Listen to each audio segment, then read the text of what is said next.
স্বামী পরকিয়া করায় স্ত্রী হাতে নাতে ধরে ফেললো। স্ত্রী স্বামীর পরকিয়া মেনে নিতে না পারায় প্রায় পাগলের মতো হয়ে গিয়েছে। আমরা একটু ওনার কাছ থেকে জানার চেষ্টা করব, এই যে আপনি মাটিতে গড়াগড়ি খাচ্ছেন আপু, মূলত এটার কারণ কি? ও মা গো, আমার জামাইরে আমি অনেক ভালোবাসতাম মা গো। আমার জামাই ওই পরকিয়া করছে মা গো। আমি আমার জামাইরে ছাড়া কেমনে এক লগে থাকবো মা গো, মানে 200 দিনে কেমনে এক লগে থাকবো মা গো। মানে উনি তো এখনো সতীন হয় নাই আপনার, ওনার সাথে আপনার হাজবেন্ড পরকিয়া করেছে। পরকিয়া করছে মা গো। মানে উনি মূলত কে? উনি মূলত আমার প্রতিবেশী ননদ মা গো। মা হ্যাঁ, কি আমার থেকে বেশি সুন্দরী মা গো।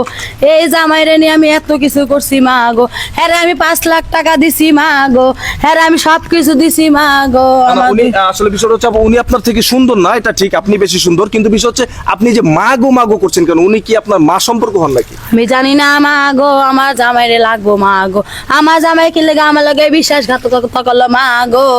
আমার 2টা পোলা বাইন আছে মা গো, আমি এই দিনে কই যাবো মা গো। আমার জামাই কি লেগে এটা করলো মা গো। কিন্তু আপনার জামাই পরকিয়া করেছে ঠিক আছে, কিন্তু আপনাকে তো ফেলে রেখে চলে যায়নি, উনি তো আছে আপনার কাছে।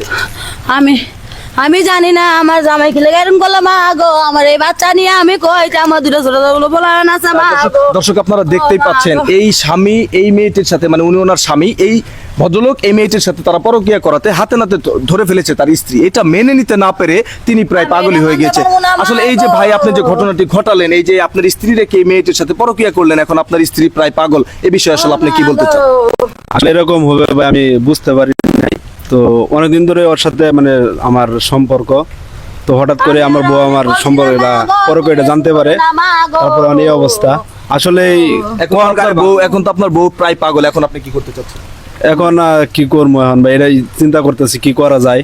আসলে দেখি এখন কি করা যায়, ওরা তো সুস্থ করতে হইব। আচ্ছা, এই যে আপনার স্বামী তো এখনো বলছে যে আপনাকে সুস্থ করতে হবে বা আপনাকে উনি সংসার করতে চাচ্ছে, আপনি কি করবেন এখন? ওই ভালো হইতো না মা গো, ওই মাইয়া ভালো না মা গো, ওই সব সময় আমার বাসায় আসতো গো। আমি তো জানতাম না ওই আমার জামাইরে নিয়ে এরকম করবো মা গো।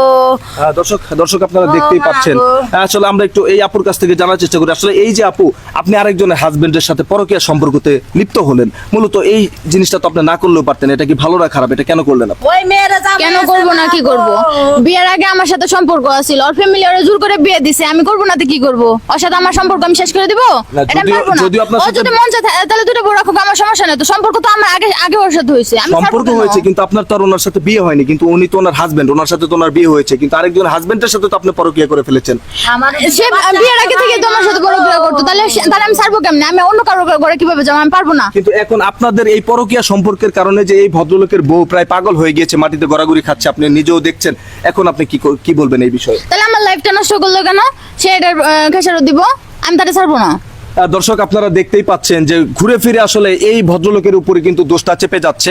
আসলে আপনার কি মনে হয়, দোষটা কি এই মেয়ের নাকি আপনার হাজবেন্ডের? আমার জামাইয়ের মা গো, ওই মাইয়ারও আছে মা গো।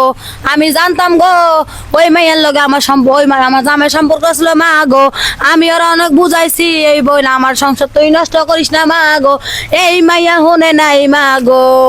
প্রতিনিয়ত আমার জামাইরে ফোন দিত, আমি ধরতাম, আমার প্রতিনিয়ত গালি গালাজ করতো মা গো। আমি ওর পায়ে পর্যন্ত ধরছি, আমার সংসারটা তো নষ্ট করিস না মা গো। এই মাইয়া প্রতি একটা খারাপ মেয়ে মা গো। দর্শক আপনারা দেখতেই পারলেন, এই ভদ্রলোক তার স্ত্রীকে রেখে এই সুন্দরী মেয়ের সাথে পরকীয়া করার কারণে কিন্তু স্ত্রী হাতে নাতে ধরতে পেরেছে এবং স্ত্রী প্রায় পাগল। এবং এই মেয়ের দাবি যে ওনার সাথে নাকি ওনার আগে থেকে একটি সম্পর্ক ছিল। তো এই ভিডিওটি দেখে আপনারা একটু শিক্ষা নেবেন, যারা এই টাইপের কার্যকলাপ করছেন, ঘরে স্ত্রী রেখে পরকীয়া করার চিন্তা ভাবনা করছেন, কিংবা বিয়ে করার আগে যাদের সাথে রিলেশন ছিল, বিয়ে করার পরেও ঘরে বউরা থাকাকালীন সময় আপনারা আগের প্রাক্তন প্রেমিকদের সাথে বা প্রাক্তন গার্লফ্রেন্ডদের সাথে যোগাযোগ করছেন বা পরকীয়া সম্পর্ক করছেন, তার অবশ্যই এই ভিডিওটা দেখে একটু শুধরানোর চেষ্টা করবেন, তা নাহলে আপনাদের বউ একসময় এরকম পাগল হয়ে যেতে পারে।